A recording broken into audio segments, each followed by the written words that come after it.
ஆதியாகமம் 26வது அதிகாரம்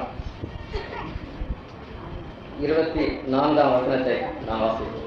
அன்று ராத்திரியிலே கர்த்தர் அவனுக்கு தரிசனமாகி, நான் உன் தகப்பனாகிய ஆபிரகாமுடைய தேவன், பயப்படாதே, நான் உன்னோடு கூட இருந்து என் ஊழியக்காரனாகிய ஆபிரகாம் நிமித்தம் உன்னை ஆசீர்வதித்து உன் சந்ததியை பெருக பண்ணுவேன் என்றார்.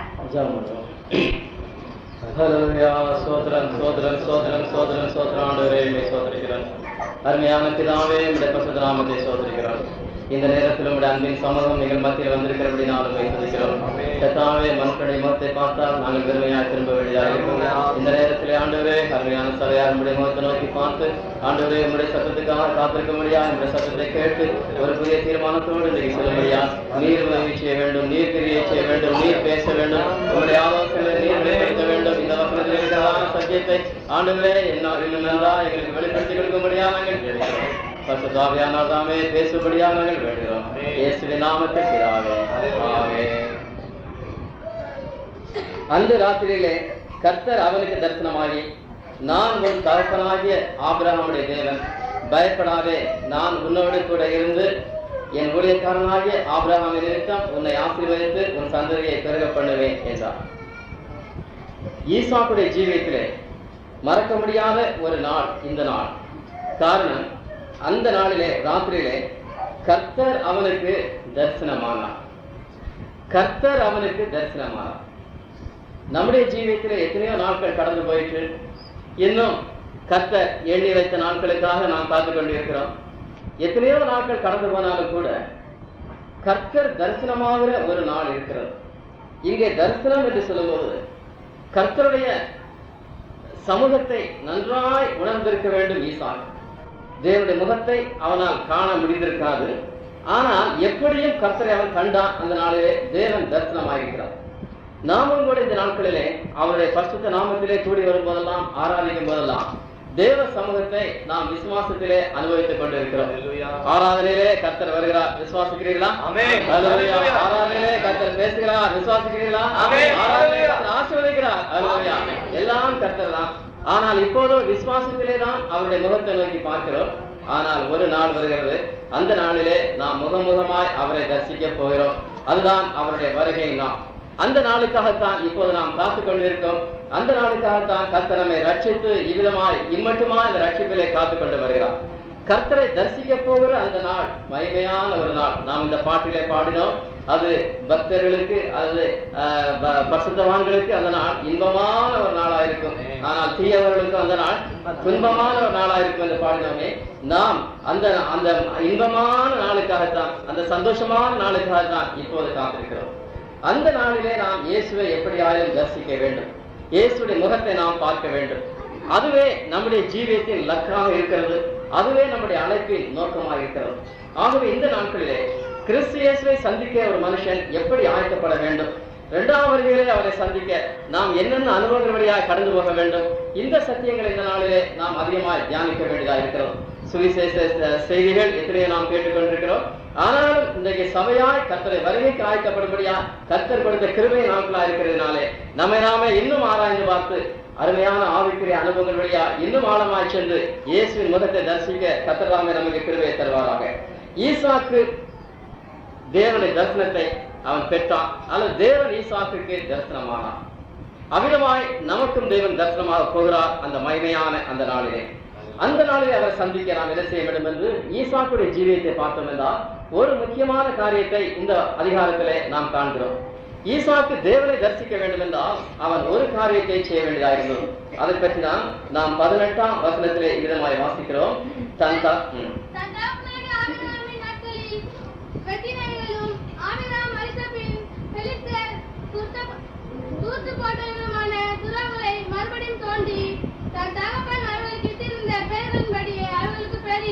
ஈசாக்கு தேவனை தரிசிக்க வேண்டும் என்றால் அவன் செய்ய வேண்டிய முக்கியமான ஒரு காரியமாயிருந்தது.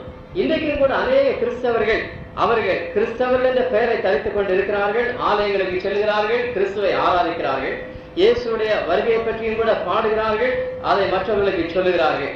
ஆனால் கிறிஸ்து இயேசுவின் வருகைக்கு ஒரு மனுஷன் ஆயத்தப்பட அவன் செய்ய வேண்டிய முக்கியமான சில காரியங்கள் உண்டு. அல்லது ஒரு கிறிஸ்தவன் செய்ய வேண்டிய முக்கியமான ஒரு காரியம் உண்டு. அதைத்தான் ஈசாக்கின் மூலமாய் இந்த வசனத்திலிருந்து நாம் ஒரு பெரிய ஒரு சத்தியத்தை நாம் கற்றுக்கொள்கிறோம்.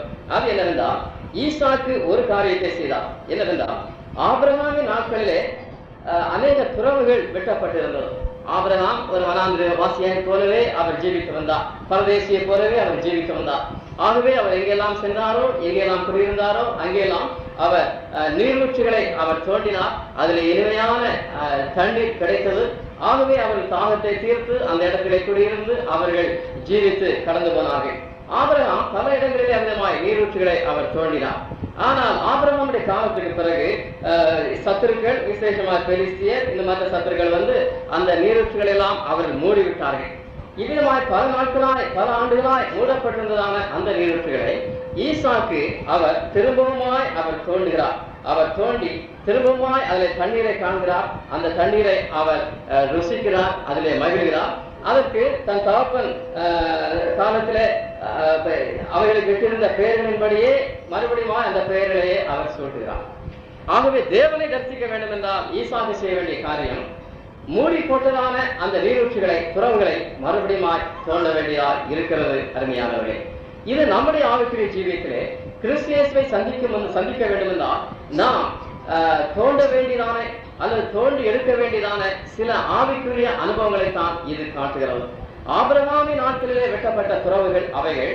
ஆனால் காலங்கள் செல்ல செல்ல அங்கே மனுஷர்கள் அதை மூடி விடுகிறார்கள். நம்முடைய புதிய பாட்டிலே நாம் பார்க்கும்போது, முதலாவது நூற்றாண்டிலே தேவன் நம்மை நேசித்த தேவன், கர்த்தருடைய வருகை பற்றி வெளிப்படுத்தலை கொடுத்த தேவன் முதலாவது நூற்றாண்டிலே அருமையான இந்த சத்தியத்தை அவர் நமக்கு வெளிப்படுத்தினார். நீரூற்று என்று சொல்லும் பொழுது அது ஆவிக்குரிய அனுபவங்களை காட்டுகிறது, ஆவிக்குரிய சத்தியங்களை அது காட்டுகிறது, உபதேசங்களை அது காட்டுகிறது. முதலாம் நூற்றாண்டிலே நம்முடைய முற்பிதாக்களின் காலத்திலே இந்த துறவை, இந்த ஆவிக்குரிய சத்தியங்களை, இந்த உபதேசங்களை பசுத்தாவியானவர் அவர் வெட்டினார். முதலாம் நூற்றாண்டில் உள்ள கிறிஸ்தவர்கள் அந்த துறவிலே அவர்கள் தண்ணீர் குடித்தார்கள், ஆவிக்குரிய தாகத்தை அவர்கள் தணித்துக் கொண்டார்கள். ஆவிக்குள்ளே ஆழமான பிரதிஷ்டையோடு கூட அந்த கிறிஸ்தவர்கள் கடந்து சென்றார்கள். ஆனால் காலங்கள் செல்ல செல்ல அந்த துறவு மூடப்பட்டது. அல்லது அப்போஸ்தலர் மூலமாய் கொடுக்கப்பட்டதான அந்த ஆவிக்குரிய தண்ணீர், அந்த ஆவிக்குரிய உபதேசங்கள், அந்த ஆழமான உபதேசங்கள் எல்லாம் நாட்கள் செல்ல செல்ல அவைகள் மூடி போடப்பட்டது, அவைகள் மறைக்கப்பட்டது.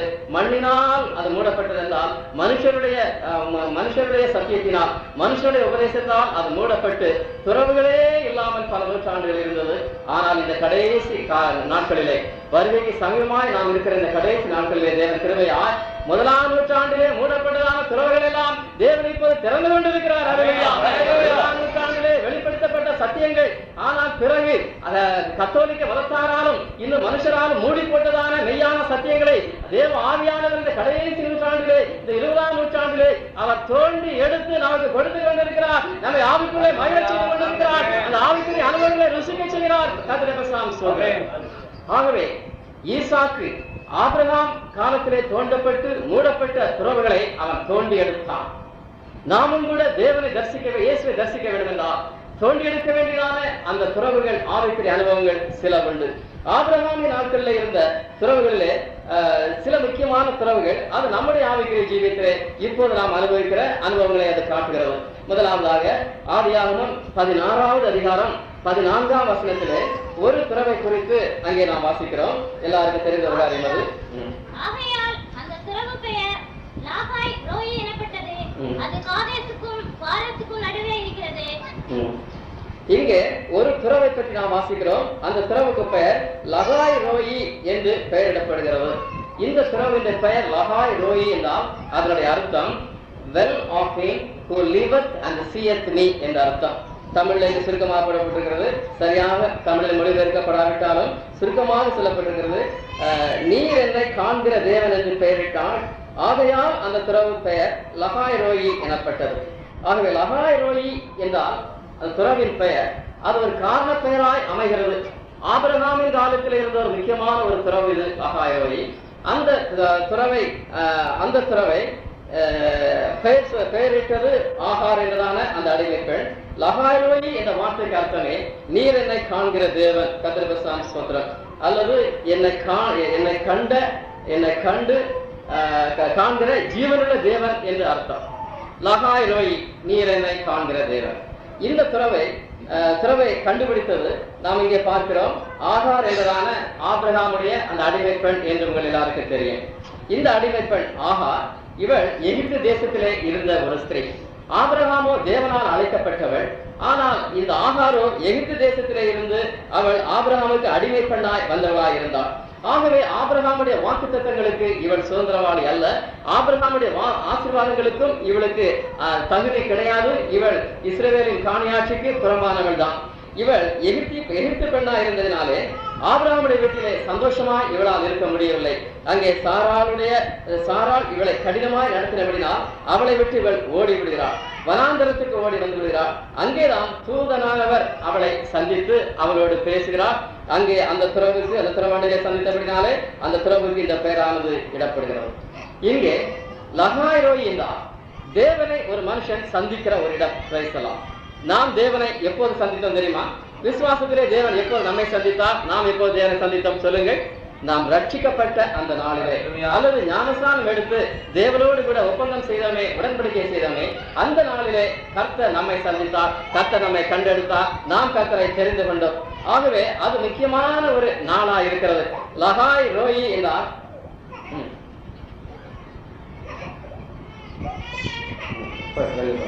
லகாய் ரோய் என்றால் தேவன் நம்மை சந்திக்கிறதான ஒரு இடம். அருமையானவர்களே, இன்றைக்கும் கூட அநேக கிறிஸ்தவர்களாக இருக்கிறார்கள். அவர்கள் தேவனுடைய வருகையை பற்றி தியானிக்கிறார்கள், பாடுகிறார்கள். ஆனால் தேவன் அவர்களை என்றைக்காவது சந்தித்ததுண்டா? அல்லது என்றைக்காவது ஜீவியத்தை தேவன் சந்தித்து மாற்றியதுண்டா? அல்லது ரட்சிக்கப்பட்டதுண்டா என்று கேட்டால் ரட்சிப்பை பற்றி அவர்களுக்கு சரியான ஒரு வெளிப்படுத்தலோ ஞானமோ அறிவோ இல்லாமல் இருக்கிறது. எப்படி ஆகார் அடிமை பெண்ணோ, எப்படி அவள் ஒரு எகிப்து தேசத்திலிருந்து வந்தவளோ, அமிதமாகவே இன்றைக்கு பாவமாய் எகிப்திலேயே இன்றைக்கு அநேகர் இருக்கிறார்கள். பாவத்தின் அடிமையாய் அநேகர் இருக்கிறார்கள். அந்த ஆகாரை போல இருக்கிறார்கள். ஆனால் நானும் ஆபிரகாமுடைய ஆசீர்வாதத்துக்கு சுதந்திரவாளி என்று சொல்லிக் கொள்கிறார்கள். அந்த சுதந்திரம் கிடையாது. அருமையானவர்களே, ஒரு மனுஷன் தேவனுடைய ஆசீர்வாதங்களை பெற்றுக் கொள்ள வேண்டும் என்றால், அல்லது இந்த ஆகார் அவள் ஆபிரகாமுடைய வாக்குத்தத்தத்துக்கு அவள் சுதந்திரவாளியாய் மாற வேண்டும் என்றால், ஆபிரகாமுடைய ஆசீர்வாதங்களை அவளும் பெற்றுக் கொள்ள வேண்டும் என்றால், அல்லது ஆபிரகாமின் நிமித்தம் அவளும் ஆசிரியக்கப்பட வேண்டும் என்றால், ஆகார் முதலாவது சந்திக்க வேண்டியது யாரை தெரியுமா? ஆபிரகாமை அல்ல, தேவனை சந்திக்க வேண்டியதாக இருந்தது. தேவனை நோக்கி கூப்பிட வேண்டியதாக இருந்தது. தேவனை சந்தித்த பிறகாக்கும் ஆகார் ஆசீர்வதிக்கப்படுகிறாள். அவளுடைய சந்ததியும் பிறகு ஆசீர்வதிக்கப்படுகிறதை நாம் காண்கிறோம். ஆகவே கிறிஸ்தவன் என்ற பெயரிலே ஒரு மனுஷன் அவன் எத்தனை வருஷம் அவன் ஆபிரகாம் வீட்டில் இருந்தாலும் கர்த்தர் அவனை ஆசீர்வதிக்கவே முடியாது. எத்தனை வருஷம் ஆலயங்களுக்கு சென்று கொண்டிருந்தாலும் தேவன் அவனை ஆசீர்வதிக்க முடியாது. தேவன் அவனை சந்திக்கத்தான் வேண்டும் ஒரு நாளிலே. அப்படி சந்திக்கும் போது மாத்திரமே கர்த்தர் அவனை ஆசீர்வதிக்கிறார். அவர் வாக்குத்தத்தத்துக்கு சுதந்திரவாளியாய் கர்த்தர் அவனை மாற்றுகிறார். கர்த்தர் பெருசான சுதந்திரம். ஆகவே இங்கே இதை ஒரு ரட்சிப்பின் ஊற்று என்று சொல்லலாம். லகாய் ரோயி என்றதான இந்த துறவை ரட்சிப்பின் ஊற்று என்று சொல்லலாம். உங்களில் எத்தனை பேர் இந்த ரட்சிப்பின் ஊற்றை கண்டடைந்திருக்கிறீர்கள்? அல்லது எத்தனை பேரை தேவன் இந்த ரட்சிப்பின் ஊற்றாண்டையிலே சந்தித்திருக்கிறார்? அவள் எல்லாரும் கரங்களை உயர்த்தி ஒரு அலையா சொல்லக்கூடுமா? எல்லாருமே ரட்சிப்புகளை வந்தவர்களாக தெரிகிறது. கரங்களை உயர்த்தி அலையா சொல்கிறதுனாலே. ஆகவே எல்லாரையும் கர்த்தர் இந்த ரட்சிப்பின் ஊற்றிலே கொண்டு வந்திருக்கிறார். ஆனால் அதே நேரத்தில் ரட்சிப்பின் ஊற்றிலே கொண்டு வரும்போது ரட்சிப்பின் உபதேசம் உங்கள் எல்லாருக்கும் தெரியும். இயேசு கிறிஸ்துவை விசுவாசிக்கிறது மாத்திரமல்ல, பாவங்களை அறிக்கை செய்து விட்டு விடுகிறது மாத்திரமல்ல, முழுக்கு ஞானஸ்தானம் எடுக்க வேண்டும். அது முக்கியமான ஒரு காரியமா இருக்கிறது. விசுவாசம் உள்ளவனாய் ஞானஸ்தானம் பெற்றவன் ரட்சிக்கப்படுவான் என்ற வசனத்தின்படியே ரட்சிக்கப்பட்டிருக்கிறோம் என்று ஒரு மனுஷன் சொல்ல வேண்டும் என்றால் அவன் ஞானஸ்தானம் எடுத்திருக்க வேண்டும். அதுதான் முக்கியமான ஒரு காரியம். அல்லது இந்த லகாய் ரோய் என்றதான ஊற்றண்டையில நான் வந்திருக்கிறேன், அதனுடைய தண்ணீரை நான் பருகிக் கொண்டிருக்கிறேன், அந்த ரட்சிப்பின் அனுபவத்தில் இருக்கிறேன் என்று சொல்ல வேண்டும் என்றால் அவன் நிச்சயமாய் ஞானஸ்தானம் எடுத்திருக்க வேண்டும். அப்படி எடுக்காவிட்டால் ரட்சிப்பின் நம்பிக்கை கிடையாது. இந்த கூட்டத்தில் யாராவது இன்னும் ஞானஸ்தானம் எடுக்காமல் இருப்பீர்கள் என்றால் சீக்கிரமாய் கர்த்தருக்கு ஒப்புக் கொடுங்க. கர்த்தர் உங்களை ரட்சிப்பார். அவர் இன்னும் மேலான ஆழமான வழிகளிலே நடத்துவார். ஞானஸ்தானம் என்று சொல்லும் பொழுதுதான் பல தடைகள் வரும். குடும்பத்தில இருந்து சில தடைகள் வரலாம், அல்லது மற்ற ஆலைகளிலிருந்து தடைகள் வரலாம், சில வேளையில வேலை ஸ்தலத்திலிருந்து தடைகள் வரலாம். என்ன தடை வந்தாலும் சரி, உங்கள் ஆத்மாவுக்கு நீங்கள் தான் தேவனை கணக்கு கொடுக்க வேண்டியது இருக்கிறதுனால ஞானஸ்தானத்துக்கு மாத்திரம் யாரோடு நீங்கள் அதை கன்சல்ட் பண்ண வேண்டிய அவசியமே கிடையாது. கர்த்தருடைய ஒரு கட்டளையா இருக்கிறதுனால உடனே அதை நிறைவேற்ற வேண்டும். கேரளாவிலே ஒரு சகோதரி இருந்தார்களாம். அந்த சகோதரி எத்தனையோ நாள் சத்தியத்தை கேட்டார்கள், சத்தியத்தை அறிந்து கொண்டார்கள், ஞானஸ்தானம் எடுக்க வேண்டும் என்று அவர்கள் உணர்ந்தார்கள். ஆனால் புருஷனும் மிகவும் தடையா இருந்தார். இன்றைக்கு அநேக சகோதரிகளுக்கு விதமான தடை இருக்கிறது உங்களுக்கு தெரியும். புருஷன் மூலமாய் தடை. நீ பெண்டெகோஸ்தே சபைகளுக்கு தான் போய்கொள்ளலாம், ஆனா ஞானஸ்தானம் மாத்திரம் எடுக்கக்கூடாது என்ற நிபந்தனையிலே அனுப்புவார்கள் சில புருஷர்கள். அமிதமான சகோதரி எத்தனையோ கூட்டங்களுக்கு வந்தால் ஞானஸ்தானம் அநேகர் எடுத்து ரட்சிக்கப்பட்டு அபிஷேகம் என்று ஆவிக்குள்ளே மகிழ்கிறதை கண்டாள். அவளுக்கு எடுக்க வேண்டும் என்று ரொம்ப ஆசையா இருந்தது. ஆனா புருஷன் மிகவும் சத்துருவா இருந்ததுனால அவள் பயந்து கொண்டிருந்தாள். ஒரு நாள் கர்த்தர் பேசினார், நிச்சயம் எடுக்கத்தான் வேண்டும் என்று. உடனே அவள் புருஷனுக்கு தெரியாமல் அவள் ஒரு புடவை ஒழித்து வைத்துக் கொண்டு கையில ஒழித்து வைத்துக் கொண்டு சபைக்கு வந்து ஒருவருக்கும் தெரியாமல் புருஷனுக்கு தெரியாமல் அங்கே ஞானஸ்தானம் எடுத்து விட்டாள். எடுத்து விட்டு வீட்டில மெதுவா போய் அங்கே புருஷன் இருக்கிறார் என்று பார்த்தால் அவர் உள்ளே தூங்கி கொண்டிருந்தார். இவள் போன உடனே அவள் முடித்து விட்டார். இவள் போய் இந்த புடவை காயப்பட்டு கொண்டிருந்தார். உடனே அவர் கண்டுகொண்டார், ஆலயத்துக்கு போன அம்மாவுக்கு ஏன் புடவை ஈரமா இருக்கிறது, ஏன் காயப்பட்டு கொண்டிருக்கிறான்னு சிந்திக்க ஆரம்பித்து கண்டுபிடிச்சிட்டார். இந்த அம்மா ஞானஸ்தானம் எடுத்திருக்கிறாங்க என்று தெரிஞ்சு போச்சு. உடனே கூப்பிட்டார், வாங்க என்று கூப்பிட்டார். நடுங்கி கொண்டுதான் அந்த அம்மாவை, ஞானஸ்தானம் எடுத்தாயா, உண்மை சொல் என்று கேட்கிறேன். இந்த அம்மாவுக்கு என்ன பதில் சொல்றதுன்னு தெரியும். ஞானஸ்தானம் அப்பதான் எடுத்திருக்கோம். ஞானஸ்தானம் எடுத்துக்கிட்டு உடனே இல்லைன்னு சொல்ல முடியுமா? ஒரு சத்தியத்தை மறைக்க முடியுமா? சொன்னா உடனே என்ன அடி விழுமோ என்ன ஆகுமான்னு தெரியல. அந்த அம்மாவுக்கு நடுங்கி கொண்டு அவரு எடுத்து விட்டேன் என்று சொன்னார். உடனே புருஷனுக்கு கோபம் அதிகமாயிடுச்சுதான். ஒரு பெரிய கம்பு எடுத்தான். கம்பை எடுத்துக்கொண்டு ஓங்க நான் அடிக்கிறதுக்கு, ஆனா அடிக்கவில்லை, ஓங்கிட்டு சொன்னா, இனிமேல் எடுத்தியா ஞானஸ்தானம்? எடுக்கவே மாட்டேயா, எடுக்கவே மாட்டேயா ஒரு இடம்தான். சார் இப்ப மன்னிச்சிடுறேன்னு சொல்லி சொல்லிட்டான். உங்களுக்கு புருஷனுக்கு பயந்து கொண்டு யாரா எடுக்காம இருக்கீங்களா ஞானஸ்தானம்? எடுத்துருங்க, இனிமே எடுக்கவே மாட்டேன்னு சொல்லிடுங்க, அவ்வளவுதான். என்ன ஆக போதும்? பிரைஸ்லாம் ஞானஸ்தானம் எத்தனை முறை எடுக்கணும்? ஒரே ஒரு முறை தான். ரெண்டாவது எடுத்துருக்கீங்களா யாராவது? பிரைஸ்லாம் எடுக்க வேண்டிய அவசியமே இல்லை. கர்த்தர் சோதரன் லகாய் மனம் திரும்பி முழுக்கி ஞானஸ்தானம் எடுக்கும்போது அந்த ரட்சிப்பின் ஊற்றில இருக்கிறதான அந்த ரட்சிப்பின் அனுபவத்தை, அந்த சந்தோஷத்தை, பாவங்கள் மன்னிக்கப்பட்டது என்றதான அந்த நம்பிக்கையிலே மகிழலாம், களிமறலாம், கர்த்தரை மகிழலாம். பிரைஸ்லாம் முதலாம் நூற்றாண்டிலே அந்த ஊற்றைத்தான் ஆவியானவர் திறந்து காட்டினார். முதலாம் நூற்றாண்டிலே பின்பு மனுஷருடைய உபதேசங்கள், மதங்களுடைய உபதேசங்கள், அங்கே ஆலயங்களுடைய உபதேசங்கள் அந்த ரட்சிப்பின் ஊற்றை அடைத்துவிட்ட மூடிவிட்டது.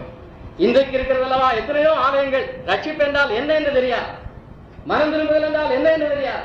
ஆனால் கிறிஸ்தவர்கள் என்று சொல்லி சொல்கிறார்கள். ஒரு முறை நாங்கள் வடநாட்டில் இருக்கும்போது ஒரு வயதான ஐயா, 70 வயதில் இருக்கும், அவரை சந்தித்தோம். அவரை சந்தித்து சத்தியத்தை சொன்ன போது அவர் சொன்னார், ஐயா நான் அங்கே இருக்கிறதான கிறிஸ்தவ சபையில, ஒரு கிறிஸ்தவ சபையில, இங்கே சிஎஸ்சி என்று சொல்லுவோம், அங்கே வேறு பேர் சொல்வார்கள்.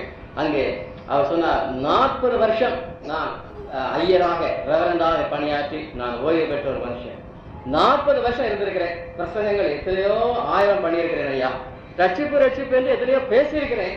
ஆனா ரட்சிப்பு என்றா என்ன என்பதை இப்போதுதான் எனக்கு தெரிய வருகிறது என்று சொல்லி அவர் கண்ணீரோடு கர்த்தருக்கு ஒப்புக் கொடுத்தார். இந்த ரட்சிப்பின் ஊற்றை, இந்த லகாய் ரோயி என்றதான இந்த ரட்சிப்பின் ஊற்றை நம்முடைய முற்பிதாக்கள் தோன்றினார்கள். ஆனால் சபைகள், மனுஷ உபதேசங்கள் அதை மூடிவிட்டது. இந்த கடைசி நாட்களிலே தேவ ஆவியானவர் அதை நமக்கு மறுபடியும் தோண்டி கொடுத்திருக்கிறார். அதிலே நாம் இந்த ரட்சிப்பின் ஊற்றிலே நாம் தண்ணீரை பருகிக் கொண்டிருக்கிறோம், மகிழ்ந்து கொண்டிருக்கிறோம்.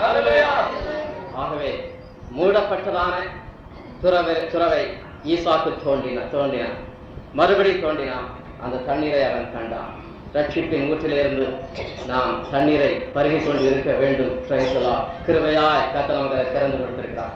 இரண்டாவதாக ஆபிரகாம் காலத்திலே தோண்டப்பட்ட ஒரு துறவு, பின்பு மூடப்பட்ட ஒரு துறவு உண்டு. அதை குறித்து ஆதியாகமம் 26வது அதிகாரம் 32, 33 அதனுடைய பெயரை நாம் வாசிக்கிறோம். தாங்கள் துருவ வெட்டின செய்தி அவனுக்கு அறிவித்து தண்ணீர் கண்டோம் என்றார்கள். அதற்கு சேபா என்று பெயரிட்டார். ஆகையால் அந்த ஊரின் பேர் இந்நாள் வரைக்கும் பெயர்செபா எனப்படுகிறது. அந்த ஊரின் அந்த துறவின் பெயர் இந்நாள் வரைக்கும் பெயர்செபா என்று எனப்படுகிறது. சேபா என்றதான அந்த ஊருக்கு கர்த்தர் சோதரர். இங்கே ஒரு துறவு வெட்டப்படுகிறது. அதற்கு சேபா என்ற பெயர் கொடுக்கப்பட்டது. பேர்செபா என்றால் பின்பு அந்த பெயர் பேர்செபா என்று மாறிவிடுகிறது. அந்த துறவுக்கு பெயர் பேர்செபா என்றால் வெல் ஆஃப் கவர்னன்ட் என்று அர்த்தம். அந்த நாட்களிலே எகிப்தியர் மத்தியில் வழக்கம் இருந்தது. அவர்கள் கிணறுகளை தோண்டுவார்களாம். தோண்டிவிட்டு ஏதாவது ஒரு காரண பெயரை தான் அதுக்கு வைப்பார்களாம். அவ்விதமாக இந்த துறவுக்கும் கூட ஒரு காரண பெயராக இது வைக்கப்பட்டது. செபா, பேர்செபா என்று வெல் ஆஃப் கவர்னன்ட் அல்லது ஓட் என்ற அர்த்தமா. ஏனென்றால் இந்த திறவண்டையிலே அங்கே 2 பேர் அங்கே உடன்படிக்கை அங்கே செய்கிறதான ஒரு இடமாக அது அமைந்திருக்கிறது. அங்கே அமலேக்கியரோடு கூட அமலேக்கியர் என்று நினைக்கிறேன்னா அங்கே அபிமெலேக்கோடு கூட ஈசாக்கு அங்கே உடன்படிக்கை செய்கிறார். கர்த்தருக்கு ஸ்தோத்திரம். இது உடன்படிக்கையின் ஒரு ஊற்று அல்லது ஒரு துறவு. கர்த்தராகிய இயேசு கிறிஸ்து அவர் ஊழியம் செய்து கொண்டிருந்த அந்த நாட்களிலே அவர் ஆவிக்குரிய அனுபவங்களிலே முக்கியமான ஒரு அனுபவங்களை குறித்து அவர் ஜனங்களுக்கு வெளிப்படுத்தினார். யோவான் சுவிசேஷம் 7வது அதிகாரம் 37வது வசனத்திலே அதை குறித்து வாசிக்கிறோம். சீக்கிரம் வாசிங்க. யோவான் 7:37.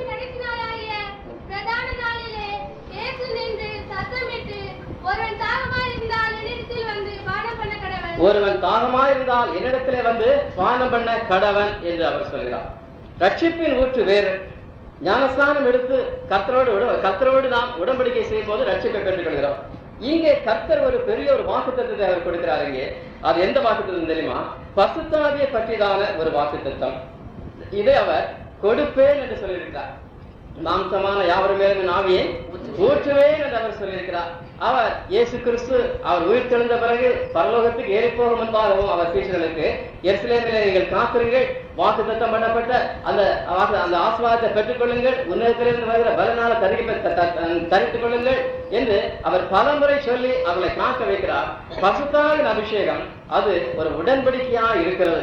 கர்த்தர் நம்மோடு செய்கிறதான ஒரு உடன்படிக்கை. அவர் தருவேன் என்று சொன்னார், நிச்சயமாய் அவர் தருவார். கிறிஸ்து இயேசு தருவார். சிலர் ஒருவேளை அபிஷேகம் கிடைக்கவில்லையே என்று அவர்கள் வருந்தி கொண்டிருப்பார்கள். ஆனால் நம்முடைய பகுதியிலே, நம்முடைய பாகத்திலே உண்மையாய் தாகமாய் நாம் காத்துக் கொண்டிருக்கிறோமா? நாம் தாகத்தோடு காத்துக் கொண்டிருக்கிறோம். ஆனால் அபிஷேகம் கிடைக்கவில்லை என்றால் நாம் நீங்கள் சோர்ந்து போக வேண்டிய அவசியம் இல்லை. நீங்கள் அதற்காக பின்வாங்கி போக வேண்டிய அவசியம் இல்லை. அபிஷேகிக்கிறவர் யார் தெரியுமா? அவர் கர்த்தர். கர்த்தர் அவர் தருவேன் என்று சொல்லியிருக்கிறார். மாம்சமாக யாருமே ஆவியை ஊற்றுவேன் என்று சொல்லுவார். அவர் நிச்சயமாய் ஊற்றுவார். ஏனென்றால் அவர் உடன்படிக்கை செய்திருக்கிறார். அதான் முக்கியமான ஒரு காரணம். அவர் உடன்படிக்கை செய்திருக்கிறதுனாலே நம்ப வேண்டும். ஞானஸ்நானம் நம் இஷ்டம் போல் நாம் எடுத்து விடுகிறோம். எடுக்காவிட்டால் கர்த்தர் கணக்கு கேட்கிறார். அபிஷேகம் ஏன் பெறவில்லை என்று அவர் கணக்கு கேட்க மாட்டார். நாம் காத்திருந்தால், நாம் அதற்காக தாகத்தோடு இருப்போம் என்றால் அவர் கேட்க மாட்டார். ஏனென்றால் அவருடைய வாக்குத்தத்தம், அவர் நம்மோடு செய்திருக்கிற உடன்படிக்கை, அவர் ஆவியை ஊற்றுவேன் என்று சொன்ன தேவன் நிச்சயமாக ஆவியை ஊற்றுவார். விசுவாசிக்கிறீர்களா? அவர் ஆவியை ஊற்றுகிற தேவனாகவே இருக்கிறார். ஒரு முறை ஒரு அருமையான ஒரு வாலிபன், அவன் பிஏ படித்துக் கொண்டிருந்தான். அவன் தாய்க்கு ஒரே மகன் தான். அந்த தாய் கர்த்தரை ஊழியத்தை செய்து கொண்டிருந்தார்கள். அந்த மகன் தான் அந்த ஊழியத்தை பிறகு செய்ய வேண்டும் என்று அவர்கள் வாஞ்சியோடு காத்துக் கொண்டிருந்தார்கள். ஆனால் பிஏ படித்துக் கொண்டிருந்த இந்த மகனுக்கோ அவன் ஒரு வியாதினால் அவன் படுக்கையிலே அவன் கடத்தப்பட்டான். சில நாட்கள் படுக்கையிலிருந்து அவன் பிழைக்க மாட்டான் என்ற நிலை வந்தது. அவன் மறித்து விடுவான் என்ற ஒரு சூழ்நிலை வந்தது. மறிக்கும் நேரம் வந்து விட்டது. அப்படித்தான் அந்த தாய் கண்ணீரோடு மகன் அருகிலே வந்து, மகனே, நீ இப்பொழுது மறிக்க போகிறாய், தேவன் உன்னை எடுத்துக்கொள்ள போகிறார், இதை நிச்சயமாய் தெரிகிறது. உன்னுடைய கடைசி ஆசை என்ன? ஏதாவது நான் நிறைவேற்றக்கூடுமா? உன்னுக்காக உன்னை சந்தோஷப்படுத்தக்கூடுமா? ஏதாவது இருக்குமா? இப்போது சொல், நான் செய்கிறேன் என்று தாய் கேட்டார்கள். உடனே இந்த மகன் படுக்கையிலே, வியாதி படுக்கையிலே, மரணப்படுக்கையில் இருந்து கொண்டு விதமாய் சொன்னான், அம்மா, இந்த உலகத்தில் எனக்கு எதை குறித்தும் எனக்கு ஆசை கிடையாது, எதை குறித்தும் எனக்கு பற்றுதல் கிடையாது. ஆனால் ஒன்றே ஒன்று, என் தேவன் என்னை ரட்சித்தார். ஆனால் பரிசுத்தாவிக்காக நான் எத்தனை வருஷம் காத்திருந்து இதுவரை பெற்றுக் கொள்ளவில்லையே. ஆகவே ஜலத்தினாலும் ஆவினாலும் பிறவாவிட்டால் தேவனுடைய ராஜ்யத்திலே பிரவேசிக்க மாட்டான் என்று கதை சொன்னாரே, நான் பிரவேசிக்க மாட்டேனா? கர்த்தர் ஏன் என்னை அபிஷேகிக்கவில்லை? ஏன் என் தாகத்தை தீர்க்கவில்லை? அது ஒன்றுதான் இப்போது இந்த கடைசி நேரத்தில் எனக்கு அது ஒரு குறையா இருக்கிறது, ஒரு பெரிய ஒரு துக்கமா இருக்கிறது, வேதனையா இருக்கிறது என்று அந்த மரண சமயத்திலே கண்ணீரோடு சொன்னார். உடனே இந்த தாய்க்கு ஒரு தேவ வைராக்கியம் வந்தது. உடனே முழங்கால் போட்டு சொன்னார்கள், மகனே, கர்த்தர் எப்படியும் அவர் வாக்கு மாறாதவராக இருக்கிறதுனால் உன் வாஞ்சியை நிறைவேற்றுவார். நிச்சயமாக இன்றைக்கு நிறைவேற்றுவார். நீ மறிக்கும் முன்னால நீ அதை விசுவாசிக்கிறாய் என்று கேட்டார். அவன் விசுவாசிக்கிறேன் அம்மா என்று சொல்லிக்கொண்டு அவன் சரியாக சோதனம் பண்ண முடியாது, கண்ணை திறக்க முடியாது. தாயுடைய சத்தம் தான் காதில் கேட்கிறது. தாய் சொன்னார், சோதனம் பண்ணும் மகனே என்று சொன்னார். இவன் நன்றாக சோதரித்துக் கொண்டே இருந்தான்.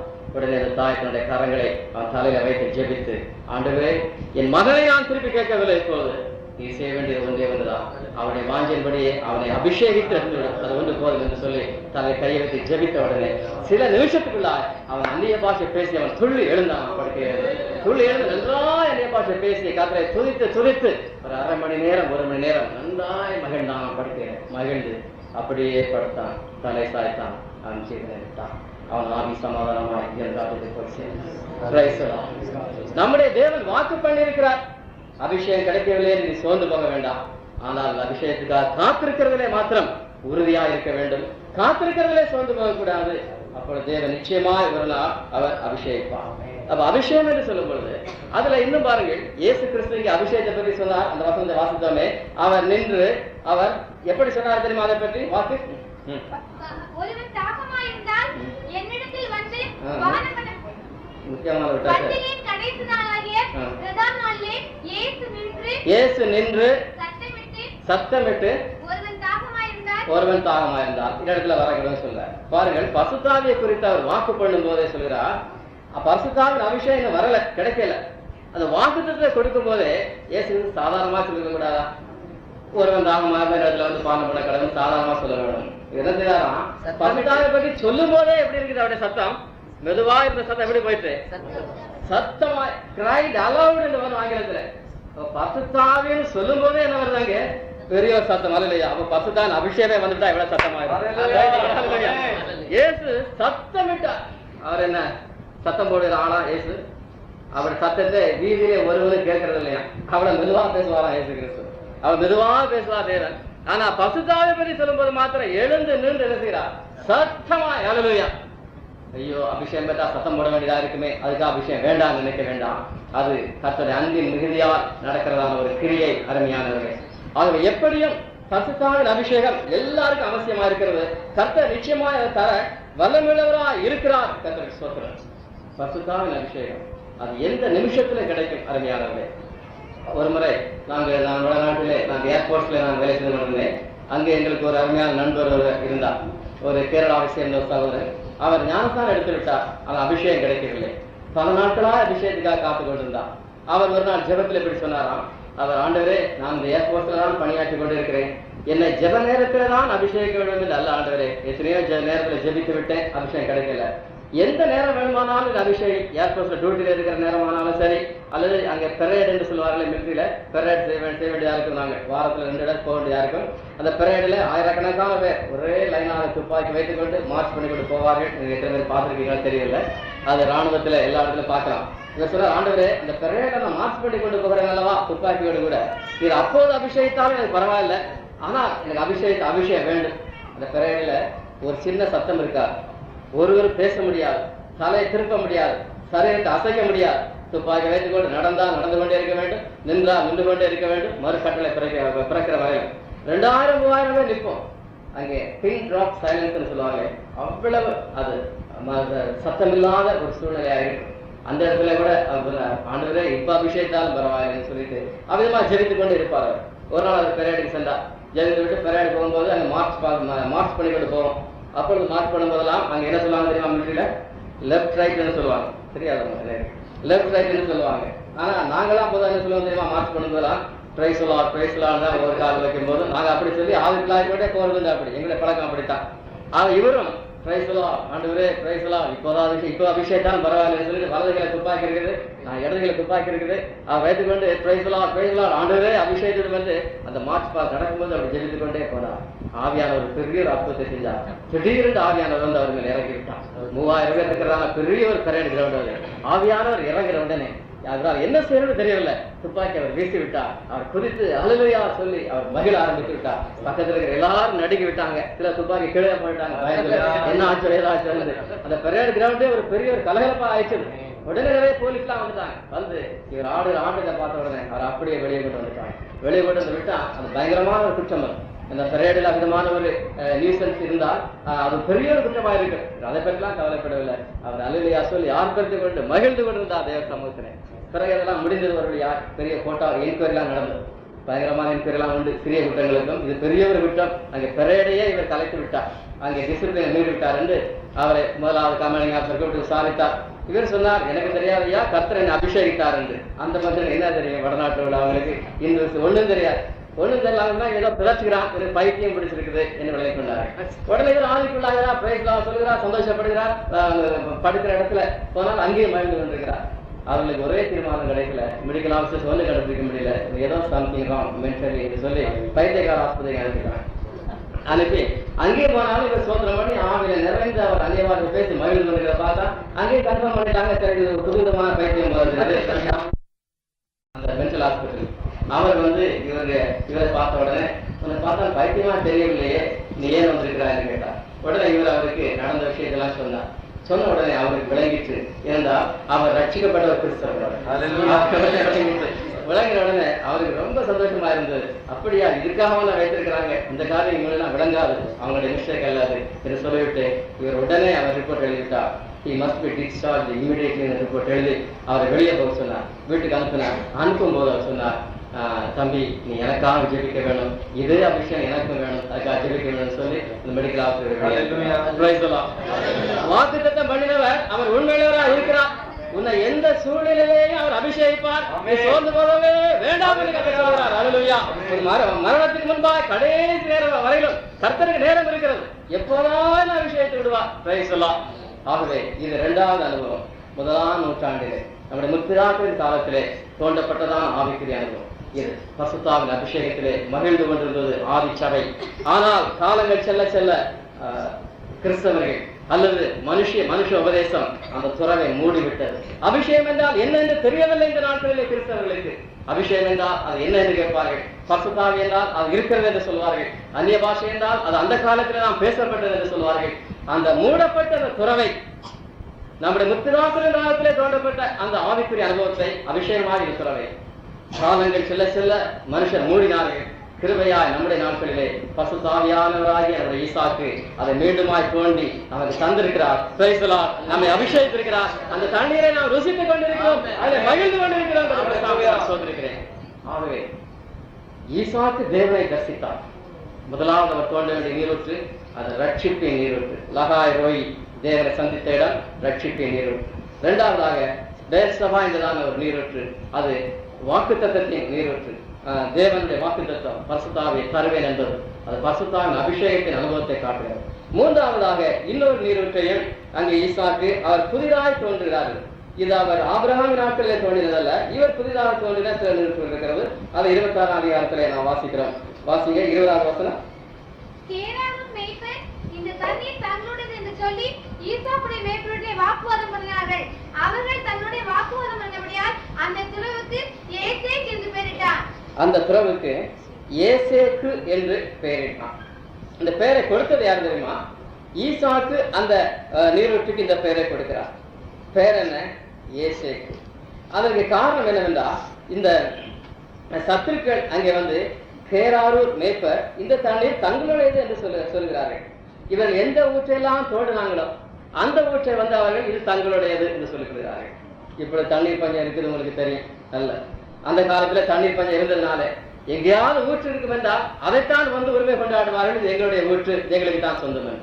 இப்ப புதிதாக ஒரு துறவை உண்டாக்குகிறார்கள். ஈசாக்கும் அவனுடைய வேலைக்காரரும் அந்த துறவை அவர்கள் இது எங்களுடையது என்று அவர்கள் அங்கே வாக்குவாதம் பண்ணுகிறார்கள். வாக்குவாதம். ஆகவே அந்த ஊற்றுக்கு பெயரை விதமாக கொடுக்கிறார் ஈசாக்கு, ஏசேக். ஏசேக் என்றால் வெல் ஆஃப் ஆர்கியூமெண்ட் என்ற அர்த்தம். இது ஆர்கியூமெண்ட் என்று சாதாரண வாக்குவாதம் என்று எழுத்துல இருந்தாலும் கூட எவ்வளவு பெரிய வாக்குவாதமா இருந்திருக்கும் நினைக்கிறீங்க நீங்க? ஒரு நல்ல அருமையான ஊற்றை தோண்டி இருக்கிறார்கள் ஈசாக்குடைய வேலைக்காரர், அதை உரிமை கொண்டாட வந்திருக்கிறார்கள் சத்துருக்கள். அவர்கள் வாக்குவாதம் என்றா நல்ல சண்டை போட்டிருப்பாங்க. தண்ணி சண்டை பார்த்துருக்கீங்களா? ரோட்ல சில இடங்கள்ல பயங்கரமா சண்டை போடுவாங்க, அடி கூட சில இடங்கள்ல அவ்விதமாக வாக்குவாதம் நடக்கிறது ஒரு துறவுக்காக. அந்த சமயத்துல தான் ஈசாக்குடைய வேலைக்காரர்கள் அவர்கள் வாக்குவாதம் பண்ணியிருக்கலாம். ஈசாக்கு சொல்கிறார், நீங்கள் வாக்குவாதம் செய்ய வேண்டாம், இது நாம் தான் தோண்டினோம், நமக்குத்தான் உரிமை. ஆனால் இவர்கள் உரிமை கொண்டாடுகிறார்கள், அது நியாயம் அல்ல, அநியாயம்தான். அவர்கள் வாக்குவாதம் செய்கிறார்கள், கத்துகிறார்கள், கதறுகிறார்கள். நாம் ஒன்று செய்ய வேண்டாம், வாக்குவாதம் வேண்டாம், நாம் வெற்றி விடுவோம் என்று சொல்லிவிட்டு அவர்கள் சத்துருக்கள் வாக்குவாதம் பண்ணினால உத்தரவுக்கு ஏசேக் என்று பெயரிட்டு விடுகிறார். வெல் ஆஃப் ஆர்குமெண்ட், அதாவது வாக்குவாதம் செய்கிறதான ஒரு ஊற்று என்று பெயரை கொடுத்து விடுகிறார். ஆனால் ஈசாக்கு அவருடைய வேலைக்காரரும் வாக்குவாதம் அவர்கள் செய்யவில்லை. சார், இதுல ஒரு அருமையான ஒரு ஆவிக்குரிய அனுபவம் அடங்கி இருக்கிறது. அருமையானவர்கள், ஏசேக் என்றாலே வாக்குவாதம். 1 கொரிந்தியர் 3ஆம் அதிகாரம் 3ஆம் வசனத்திலே பவுல் சபைக்கு எழுதும்போது இந்த வார்த்தையை அங்கே அவர் குறிப்பிடுகிறார்.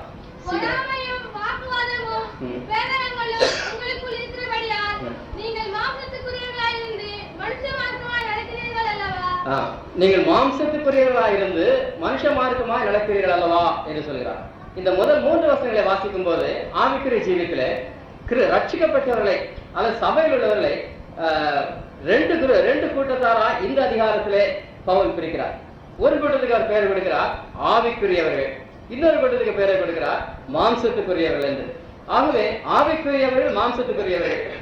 சபையிலையும் கூட இந்த சபையிலும் கூட 2 கூட்டத்தார் இருப்பார்கள். ஒரு கூட்டத்தார் எப்படிப்பட்டது தெரியுமா? ஆவிக்குரியவர்களாகவே இருப்பார்கள். இன்னொரு கூட்டத்தார் மாம்சத்துக்குரியவர்களாக இருப்பாங்க. மாம்சத்துக்குரியவர்கள் யார் என்று கேட்டால் அவருடைய அடையாளத்தை தான் இங்கே சொல்கிறார் பவுல். அங்கே பொறாமையும் அடுத்தது வாக்குவாதமும் கர்த்தர். இன்றைக்கு விசுவாசிகள் மத்தியிலே இருக்கிற சுபாவங்களை பார்க்கும்போது சுபாவ வளர்ச்சி இன்றைக்கு மிகவும் குறைவா இருக்கிறது. பொறாமை நிறைந்து இருக்கிறது சபையில. இன்றைக்கு ஆவிக்குரியவர்களுக்கும் மாம்சத்துக்குரியவர்களுக்கும் மிகவும் எப்போது ஒரு போராட்டமாகவே இருந்து கொண்டிருக்கும். எல்லாருமே ஆவிக்குரியவர்களாக இருந்து விட்டால் போராட்டமே இருக்காது. ஆனால் இன்னும் பசுத்தான அபிஷேகத்தை பெற்றவருடைய சுபாவங்கள் மாறாமல் இருக்கிறபடினால் அவர்கள் பொறாமையினால சண்டை வாக்குவாதங்கள் வந்து கொண்டே இருக்கும். மாம்சத்துக்குரியவர்கள் அல்லது கிறிஸ்துவுக்குள்ளே குழந்தைகள் என்று பவுல் இங்கே சொல்கிறார்கள். ஆகவே இந்த ஊற்று இதனுடைய பெயர் ஏசேக் என்று சொல்லும்போது வாக்குவாதம் பண்ணாமல் சமாதானமாய் தாழ்மையாய் சாந்தமாய் விட்டு கொடுத்து நஷ்டத்தை சேர்க்கிற அனுபவம். அதுதான் ஏசேக்கின் அனுபவம், அதுதான் ஈசாக்கின் அனுபவம், அதுதான் ஈசாக்குடைய வேலைக்காரர் அனுபவமா இருக்கிறது. அங்கே தேர்வுறார் என்று சொல்லப்படாத சத்துருக்கள் வந்து வாக்குவாதம் பண்ணுகிறார்கள். அவர்கள் தேவனை அறியாதவர்கள், தேவனை அந்த ருசியாதவர்கள், உலகத்தார்கள் அவர்கள் தான் வாக்குவாதம் செய்வார்கள். இது ஆபிரகாமுடைய சுபாவமாய் கூட இருந்தது. ஆபிரகாமுக்கு லோத்துக்கும் ஒரு முக்கியமான பிரச்சனை வந்தது. அப்போது ஆபிரகாம் வாதாடவில்லை. அங்கே லோத்தை பார்த்து சொல்கிறார், என்ன சொன்னார்? வலது பக்கம் போறா, நான் இடது பக்கம் போகிறேன். அது நீ இடது பக்கம் போறா, நான் வலது பக்கம் போகிறேன் என்று அவனுக்கு முக்கியமான அந்த இடத்தை கொடுக்கிறார். உன் இஷ்டம் போல் நீ ஒரு இடத்தை தெரிந்து கொள், நீ தெரிந்து கொள்ளாத இடத்தை நான் தெரிந்து கொள்கிறேன் என்று அவிதமாய் சத்ருவுக்கு வாக்குவாதத்தை அங்கே நிவர்த்தி செய்யும்படியா, வாக்குவாதம் வராமல் தடுக்கும்படியா தாழ்மையான ஒரு ஆவியோடு ஆபிரகாம் லோத்தோடு பேசுகிறார் அல்லவா? நாம் சகோதரர், நான் வாக்குவாதம் பண்ணுகிறது சரியில்லை. இன்னைக்கு சகோதரர்கள் எவ்வளவு வாக்குவாதம் பண்றார். ஒருத்தர் நான் சொல்றதான் சரிம்பார், இல்ல நான் சொல்றதான் சரிம்பார். 2 பேருக்குள்ள வாக்குவாதங்கள் அதிகமாய் எவ்வளவு பெரிய சண்டையா மாறிவிடுகிறது.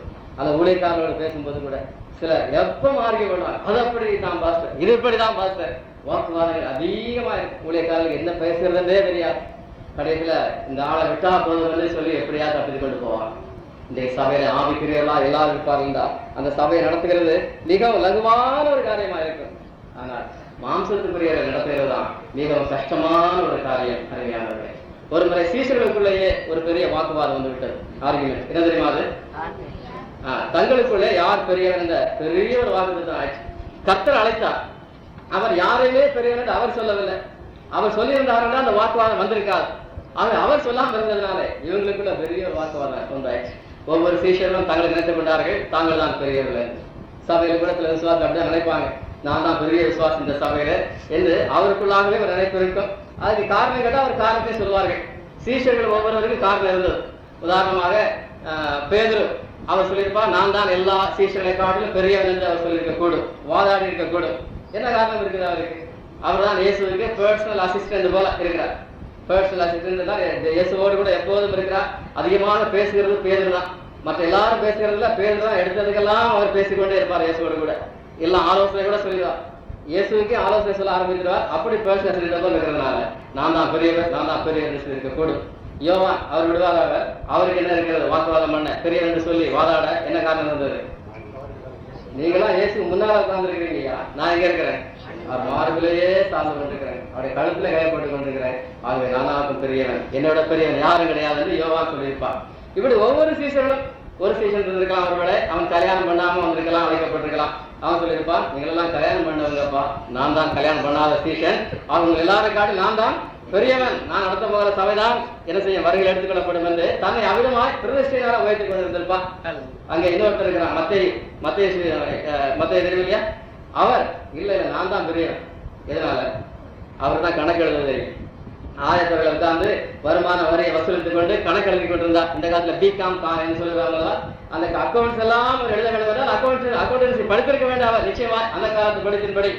அவர் சொல்லியிருப்பா, உங்களுக்கெல்லாம் மீனை தான் என்ன தெரியும்ப்பா, எனக்கு தான் பணத்தை என்ன தெரியும், உங்களெல்லாம் மீனை தான் அக்கௌண்ட் பண்ண தெரியும், எனக்கு பணத்தை சரியா அக்கௌண்ட் பண்ணி கவர்மெண்ட்டுக்கு கணக்கு கொடுக்க தெரியும், நான் தான் படித்தேன் உங்க எல்லாரும் காடுகளும், நான் தான் ஐயா பெரியவன் சொல்லிட்டு அங்கே மத்தை தான் பெரியவன் வாக்குவாதம் பண்ணியிருப்பான். அப்புறம் யூதாஸ் காரியத்தை விட்டுருப்பான் இல்லைங்களா நீங்க, யூதாஸ் காரியத்து அவர் கேஷியர்னா சாதாரண தெரியல, இயேசு கிறிஸ்துக்கு 12 பேர் இருந்தாங்க சீஷர்கள். இந்த 12 பேர்ல அவர் செலக்ட் பண்ணணும். பொதுவாக ட்ரெஷரா ஒரு ஆள் செலக்ட் பண்ணணும்னா அது உலக பிரகாரமான ஸ்தாபனமா இருக்கட்டுமே, யார் செலக்ட் பண்ணுவாங்க தெரியுமா? யார் உண்மையாக இருக்கிறாரோ அவர்களை தான். கத்திரி சோதரம் எனக்கு தெரியும். நான் அரசியலாம் பேசுறது பொதுவாக அந்த நாட்களில் திராவிட முன்னேற்ற கழகத்தில் அண்ணா தலைவராக இருந்த நாட்களில் அவர் ட்ரெஷரா யாரை போடுறது கழகத்துலன்னு அவருக்கு ஒரு பிரச்சனை உண்டாயிருக்கு. எல்லாரும் சண்டை போட்டு இருக்காங்க எனக்கு நமக்குன்னு. கடைசியில் இப்போது முதலமைச்சராக இருக்கிறாங்க எம்ஜிஆர், அவரை ட்ரெஷரா போட்டார் கழகத்துக்கு. நோக்கம் என்ன தெரியுமா? ட்ரெஷர் நிறைய பணம் உண்டு, ஆகவே இந்த பணம் அவருக்கு சின்ன பணமா தெரியும், கையாட முடியாது, அவருக்கு ஆசையும் இருக்காது, நல்ல பணத்துல அவர் வைத்திருக்கிறாரு. ஆகவே அவரை பிடிச்சி ட்ரெஷரா போட்டு வைத்திருந்தார். நோக்கால் தான் அந்த காலத்தை சொல்லிக் கொள்வாங்க. அதை அவன் யூதாசுடைய கையில பணத்தை ஏசு கொடுத்தாருந்தா என்ன நம்பிக்கையை கொடுத்திருக்கிறார் தெரியுமா? பணத்தை அவன் கையாள மாட்டான், அந்த நம்பிக்கை தான். ஆகவே ஆனா பிறகு பிசாசம் நினைச்சிட்டான், அது பிறகுதான், முதலாவது அல்ல. ஆகவே இங்கே நாம் பார்க்கிறோம் அருமையானவர்களே, ஒவ்வொருவரும் வாதாடி கொண்டிருக்கிறார். கடைசியில் இயேசு கிறிஸ்து அவர் சொன்னார், ஒரு சிறு பிள்ளையை அவர் கொண்டு நிறுத்தி, இந்த பிள்ளையை போல தன்னை தாழ்த்திறந்தான் யார், அவன் தான் பெரியவன் என்று சொல்லி கர்த்தர் சரியான ஒரு உபதேசத்தை வெளிப்படுத்தி கொடுக்கிறார். ஆகவே எல்லாரும் வெட்கப்பட்டு போகிறார்கள். சபையில யார் பெரியவன் தெரியுமா? ஊழியக்கார கூட போகிறாளா? அல்ல யார் பெரியவன் தெரியுமா? வயதிலே பெரிய ஆளா? அல்லது நிறைய காணிக்கை கொடுக்கிறவராளா? அல்லது அதிகமான சபையில இருக்கிற ஆதி விசுவாசி பெரியவரா? யார் பெரியவர் தெரியுமா? சிறு பிள்ளையை போல அதை தாழ்த்துகிறதான ஒரு விசுவாசியாகும். அப்படி தாழ்த்தும் போது ஆவிக்குரிய அனுபவம் வளர்கிறது. ஆவிக்குரிய வளர்கிறான், மானசிக சுவாபங்கள் எல்லாம் அங்கே போய்விடுகிறது. ஆவிக்குரியவர்கள் மாம்சத்துக்குரியவர்கள் என்று பவுல் சொல்கிறார்களா? ஆவிக்குரியவர்களாய் மாறும்போது மாம்சத்துக்குரிய சுவாபங்கள் எல்லாம் மறைந்து அவர்கள் சிறு பிள்ளைகளை போல மாறிவிடுகிறார்கள். இன்றைக்கு கர்த்தர் நம்மிடத்தில் எதிர்பார்க்கிற அனுபவம் அதுதான் அருமையானது. எடுத்ததுக்கெல்லாம் ஆர்குமெண்ட் அல்ல, எடுத்ததுக்கெல்லாம் அங்கே சண்டை அல்ல. புருஷன் மனைவியுடைய பிரச்சனையா இருக்கட்டும், புருஷன் மனைவி குற்றம் சாட்டுகிறது, மனைவி புருஷனை குற்றம் சாட்டுகிறது. ஆவிக்குரிய அளவு எங்கே? ஆவிக்குரிய வளர்ச்சி என்று சொல்கிறது. அது மௌனமாய் கஷ்டங்களை தாங்குகிறதாகும். ஒரு மந்திரி ரட்சிக்கப்பட்டாராம். பிலிப்பு என்றதான சுவிசேஷன் மூலமா ரட்சிக்கப்பட்டார். அவர் ரதத்திலே போய் கொண்டிருக்கும் போது உங்களுக்கு தெரியும், அவர் ரட்சிக்கப்படும் போது அவர் எதை கண்டு தெரியுமா ரட்சிக்கப்பட்டார்? இயேசு கிறிஸ்துடைய ஒரு பெரிய ஒரு பிரசங்கத்தை கேட்டல்ல ரட்சிக்கப்பட்டது. அவர் செய்த ஒரு அற்புதத்தை கண்டல்ல அவர் ரட்சிக்கப்பட்டது. எதை பார்த்து தெரியுமா அந்த மந்திரி ரட்சிக்கப்பட்டார்? தேவனுடைய வசனத்துல ஒரு வசனம் இருந்தது, அதுல அடிக்கப்படும்படியாக கொண்டு போகப்படுகிற ஆட்டுக்குட்டியை போல, மௌனமா இருந்த ஒரு ஆட்டுக்குட்டியை போல அவர் வாய் பேசாமல் இருந்தார் என்ற வசனத்தை படித்தார். ஏசாயா ஆகமத்தில் உள்ள வசனம். அதை படித்த உடனே இப்படி ஒரு மனுஷன் இருக்க கூடுமா? அப்படியானா அவங்க தெய்வீக மனுஷனா இருக்கணும். இந்த மனுஷன் யார் என்று கேட்கிறார் பிலிப்பு இடத்துல. பிலிப்பு அவர் சொல்கிறார், அவர் தான் கர்த்தராகிய இயேசு கிறிஸ்து. அவர் கல்வாரி சிலுவைக்கு அவர் போனார். அவர் போகும்போது அவர் மேல் எத்தனையோ நிந்தைகளை சுமத்தினார்கள், எத்தனையோ அநீதியாக எத்தனையோ குற்றச்சாட்டுகளை அநியாயமாய் அவர் மேல் சுமத்தினார்கள். அவரோ தன்னுடைய நியாயத்திற்காக போராடவில்லை, அவர் தனக்காக பேசவில்லை. அவர் மௌனமாய் சென்றார், வாய் திறவாதவாறு சென்றார். சிலுவை சுமந்து கொண்டே அடிக்கப்படும்படியாக கொண்டு போகப்படுகிற ஒரு ஆட்டுக்குட்டியை போல அவர் சென்றார் என்று அந்த காட்சியை அந்த மந்திரிக்கு அந்த பிலிப்பு விவரித்து காட்டினோடனே மந்திரியுடைய இருதயம் உடைகிறது. அவர்தான் மெய்யான தேவனை ஒப்புக்கொண்டார். இயேசுடைய பிரசங்கத்தை கேட்டாங்க, அற்புதத்தை கண்டல்ல, அவருடைய சுபாவத்தை கண்டு மௌனமாய் கஷ்டங்களை அநியாயத்தை செய்கிறதான சந்தோஷமாய் செய்கிறதான அந்த ஒரு அனுபவத்தை கண்டு மந்திரி உடனே ஒப்புக்கொண்டார். இன்றைக்கு இயேசு கிறிஸ்து நடந்த பாதையிலே நடக்க வேண்டியதா இருக்கிறோம் நாம் அருமையானவரே. அந்த பாதையிலே நமக்கும் கூட விதமான சூழ்நிலைகள் வரும். அநியாயமாய் குற்றம் சாட்டுவார்கள், நம்மை பரியாசம் பண்ணுவார்கள், நிந்திப்பார்கள். மௌனமாய் செல்வார்கள். நம்முடைய அநியாயமாய் பறித்துக் கொள்வார்கள். நமக்கு சொந்தமானதை அவர்கள் தங்களுக்கு சொந்தம் என்று பறித்துக் கொள்வார்கள். சூழ்நிலைகள் வரும். மௌனமாய் செல்கிற ஒரு அனுபவம். அந்த நேரத்தில் வாதாடாதபடி பொறுமையாய் தாழ்மையாய் சாந்தமாய் போகிறதான ஒரு அனுபவம். அதுவாக்கும் ஆவிக்குள்ள வளர்ந்த ஒரு அனுபவமாயிருக்கிறோம். கிறிஸ்துவுக்குள்ள வளர்ந்தனும் எதென்றால் அது இப்படித்தான் அடிக்கப்படும்படியாக கொண்டு போகப்படுகிற ஆட்டுக்குட்டி அனுபவம் தான். ஆகவே அருமையானவர்கள், இன்றைக்கு ரட்சிக்கப்பட்டால் மாத்திரம் போதாது, அபிஷேகத்தை பெற்றுக் கொண்டால் மாத்திரம் போதாது, இன்றைக்கு இந்த மூன்றாவது தரவான ஏசேக்கின் அனுபவம், அதாவது வாக்குவாதமே செய்யாது ஈசாக்கினுடைய வேலைக்காரர்களை போல, ஈசாக்கை போல சரி விட்டு விடுகிறேன் சரி என்று மௌனமாய் தேவனை மையப்படுத்துகிற, சாந்தத்தோடு தேவனை மையப்படுத்துகிற அந்த ஒரு சுபாவத்தின் வளர்ச்சியாக்கும் ஆவிக்குரிய வளர்ச்சி, அந்த அனுபவத்துக்களை கர்த்தர் நம்மை கொண்டு போக விரும்புகிறார். Praise the Lord. ஹல்லேலூயா. அடுத்ததாக இன்னொரு துறவு இருக்கிறது. அதையும் ஈசாக்கு அவர் தோன்றுகிறார். 21ஆம் வசனத்தில் வாசிக்கிறோம்.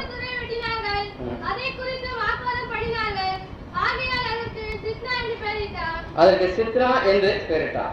பாருங்க, ஒரு தடவை அவர் தோன்றுகிறாங்க. தோன்றின உடனே சத்துருக்கள் வந்து அதை தங்களுடையது என்று அவர்கள் உரிமை கொண்டாடுகிறார்கள், விட்டு விடுகிறாங்க. இப்போ மறுபடியும் இன்னொரு தடவைக்கு வருகிறாங்க. அதையும் அவர்கள் சொல்கிறார்கள், இதுவும் எங்களுடைய தடவை தான் என்று அதை குறித்து வாக்குவாதம் பண்ணுகிறார்கள். அவர் இப்போது அந்த துறவுக்கு பெயர் சித்னா என்று பெயரை கொடுக்கிறார்கள். சித்னா என்றால் ஹேட்ரட், வெறுப்பு என்ற அர்த்தமா, ஒரு வெறுப்பு. சித்னா வெறுப்பு. ரட்சிப்பின் ஊற்று, அபிஷேகமாகி அந்த ஊற்று. அடுத்ததாக வாக்குவாதம் பண்ணாத அந்த மாம்சத்துக்கு மறித்த, மாம்சிக சுவாபங்களுக்கு மறித்ததான அந்த ஏசேக்கின் ஊற்று. நான்காவதாக இந்த ஊற்றுக்கும் தேவனுடைய ஆவியானவர் நம்மை நடத்துவார். அதையும் நாம் தோண்டி எடுத்து அதிலே உள்ள தண்ணீரை ருசிக்க வேண்டும் என்கிறார்களே. இது வெறுப்பு. ஹேட்ரட் வெறுப்பு என்ற அர்த்தம். ஆவிக்குரிய ஒரு மனுஷன் அவன் ஆவிக்குள்ளே வளரும் போது கூடவே இன்னொரு அனுபவம் வரும். அதுதான் வெறுப்பு. வெறுப்புன்னு சொல்லும் பொழுது உலகத்தை வெறுக்கிறதான ஒரு அனுபவம் கர்த்தர் சொல்றார். ரட்சிப்பின் அனுபவம் என்று சொல்லும் போது பாவத்தை வெறுக்கிறது போலவே உலகத்தை ஒரு மனுஷன் வெறுக்க வேண்டும். உலகத்தில் உள்ள எல்லா ஆசைகளை வெறுக்க வேண்டும், நாகரிகளை வெறுக்க வேண்டும், உலகத்தில் உள்ள எல்லா பொருட்களையும் ஒரு மனுஷன் வெறுக்க வேண்டும். நாம் எல்லா ஆசீர்வாதங்களை பெற்றுக் கொள்கிறோம். கர்த்தர் நம்ம எவ்வளவோ காரியங்களை கொடுத்து ஆசீர்வதித்திருக்கிறார். ஆனால் ஒன்றாவது ஆவிக்குரிய ஜீவிதத்துக்கு தடையா இருக்கக்கூடாது. இன்றைக்கு உலகத்துக்கு நாம் மறுக்க வேண்டியவா இருக்கிறோம். அருமையானவர்களே, இன்றைக்கு தேவன் விரும்பாத அனுபவம் என்ன என்று உங்களுக்கு தெரியும். உலக வெறுப்பு என்றால் தெரியுமா? உலக வெறுப்பு என்றால் உலகத்தில் உள்ள ஜனங்கள் எந்தெந்த பொருட்களை அதிகமாக நேசிக்கிறார்களோ, எவைகள் அவர்களுக்கு அலங்காரமாக காணப்படுகிறதோ, நமக்கு அந்த அலங்காரம் இருக்கக்கூடாது. நமக்கு தேவன் நம்மளுக்கு எதிர்பார்க்கிற அலங்காரம் தான் தெரியுமா? பரிசுத்த அலங்காரம். அது ஒன்றுதான் கர்த்தர் சொல்றது. ஒரு ஆவிக்குரிய தேவனுடைய பிள்ளை பார்க்கும்போது அவருடைய முகத்திலேயே ஒரு பிரகாசம், முகத்திலேயே ஒரு அழகு இருக்கும். அந்த அழகை உலகத்தில் உள்ள எந்த பொருட்களும் கொடுக்கவே முடியாது. அருமையானவர்களே, இதுதான் உலக வெறுப்பு என்று சொல்கிறோம். எங்கள் ஊரிலே ஒரு அனுபவம் உண்டு. உலக வெறுப்பு என்பதற்கு சரியான உதாரணத்தை இதை நான் சொல்லலாம். கிறிஸ்துவுக்குள்ளே வந்தவர்களுக்கும் அந்த உலக வெறுப்பு தானாக வந்து விடுகிறோம். எங்க திருநெல்வேலி ஜில்லாவிலே ஒரு வழக்கம் என்னன்னா, ஒரு ஸ்திரீ புருஷன் மறைத்து விட்டாங்க, உடனே நடக்கிற ஒரு காரியம் அந்த வீட்டில அந்த ஸ்திரீ அழுது கொண்டு இருப்பாள். அந்த புருஷனுடைய சரீரம் எடுத்துக்கொண்டு செல்லப்படும் அல்லவா, அந்த நேரத்திலே ஒரு காரியத்தை எல்லா சொந்தக்காரங்களும் செய்வாங்க. என்ன தெரியுமா? அந்த ஸ்திரீக்காக புடவை வாங்கி கொண்டு வருவாங்க. என்ன புடவை தெரியுமா? வெள்ளை புடவை வாங்கி வருவாங்க. அந்த பாடலே இருக்கா. ஒருவேளை அந்த கணவனை இழந்துதான் அந்த ஸ்திரீ கொஞ்சம் வயதா இருக்கலாம், அவரோட 25 வயசோ 30 வயசா இருந்தாலும் கூட அமிதமான வெள்ளப்புடவை தான் கொண்டு வருவாங்க. கொண்டு வந்து அந்த ஸ்திரீ தெருவில் அப்படியே படுத்திருப்பா. அழுது கொண்டு போகும்போது அவள் மேல அப்படியே எல்லாம் போடுவாங்க. அடுத்த புடவே ஒரு குமியெல்லாம் குவிந்திருக்கும். அப்படி அது மாத்திரமில்ல, உடனே எல்லா ஜோல்ஸையும் எடுத்துருவாங்க, சாவியும் எடுத்துருவாங்க, எல்லா நகையும் எடுத்துருவாங்க. பூ வைக்க முடியாது, ஒன்றும் செய்ய முடியாது. அந்த ஸ்திரீ சந்தோஷமாய் அதை ஏற்றுக்கொள்வார். அவளை பார்க்கும்போது இப்போது இருக்கிற ஆவிக்குரிய ஸ்திரீகள் எப்படி இருக்கிறார்களோ அவ்விதமாகவே அங்குள்ள விதவைகள் இருப்பார்கள். கேட்டால் அது காரணத்தை சொல்லுவாங்க, என் புருஷன் போயிட்டான், எனக்கு இந்த உலகம் வேண்டாம். உலகம் வேண்டாம் என்றால் அது அறிவு என்ன தெரியுமா? அடையாளம் வாங்க. எங்க ஊர் பகுதியில் அப்படித்தான். உடனே புடவை வெள்ளையா மாறிடும், காதல கழுத்துல எல்லாம் பறந்துவிடும், நீங்கிவிடும். சரியாக முடியக்கூட அவர்கள் பின்னி அவர்கள் அலங்கரிக்க மாட்டார்கள், எல்லாம் வேண்டாம் என்று சொல்லிவிடுவார்கள். உலக வெறுப்பு. சொல்ல போனா அவர்கள் வீட்டை விட்டு கூட வெளியே போக மாட்டாங்க. அவ்வளவு உலகத்தை வெறுத்தவர்களாக காணப்படுகிறார்கள் அந்த இயற்கை உள்ளவர்கள். இன்றைக்கு கர்த்தர் அபிஷேகத்திருக்கிறார், ரட்சித்திருக்கிறார், எல்லாம் நல்லா இருக்கிறது. இந்த நீரூற்றுக்கு வந்து தண்ணீர் குடிக்க சொன்னா அதுதான் கசப்பா இருக்கு. மற்ற நீரூற்றெல்லாம் இனிப்பா இருக்குன்னு சொல்றாங்க. லகாரோய் நீரூற்று நல்ல தண்ணிங்கிறாங்க. பேர்சபாவில் உள்ள தண்ணி ரொம்ப நல்ல தண்ணின்னு சொல்றாங்க. ஏசேக்குள்ள தண்ணி ரொம்ப இனிப்புன்னு சொல்றாங்க. ஆனா இந்த தண்ணி கொண்டு சித்தனாவுக்கு கொண்டு வரும்போதுதான் ஐயோ அதான கசப்பா இருக்குதுன்னு சொல்றாங்க. ஆனா அதையும் தோண்டி எடுத்தால்தான் தேவனை தரிசிக்க முடியும். நாங்க பட்டாகிராமில் இருக்கும்போது அங்க சபையில விசுவாசிகளா இருந்தோம். அங்கே ஒரு சகோதரியோட கத்தர் பேசிக்கொண்டே வந்தா, மகளே நீ உலகத்தை வெறுக்க வேண்டும், நீ விட வேண்டிய காரியங்களாம் விட வேண்டும் என்று. அவளை இந்த மாதிரி செய்வாங்க ரொம்ப தந்திரமாக. ஆராதனைக்கு வரும்போது நல்ல ஒயிட்ல வருவாங்க, நகையெல்லாம் கழட்டி வீட்டுல வச்சுட்டு வந்துருவாங்க. ஆனா வீட்டுல போய் நகையை போட்டு கொள்வாங்க, அந்த புடவைலாம் மாற்றி கொள்வாங்க. இப்படி ஏமாற்றி வந்தாங்க. ஒரு நாள் ஒரு நீர் சர்வீஸ் இந்த அம்மா வந்திருந்தாங்க ஆராதனைக்கு. அது போல வீட்டுல எல்லா நகையும் ஒரு பெட்டில வச்சு கூட்டிட்டு, புடவையெல்லாம் அருமையான சில்க் புடவை பட்டு புடவைலாம் வச்சு கூட்டிட்டு நல்ல ஒயிட்டோட நகையெல்லாம் ஆராதனைக்கு வந்தாங்க. அவங்க வழக்கம் என்ன, காலையில போய் மாத்திடுவாங்க, அதான் அவங்களோட வழக்கம்.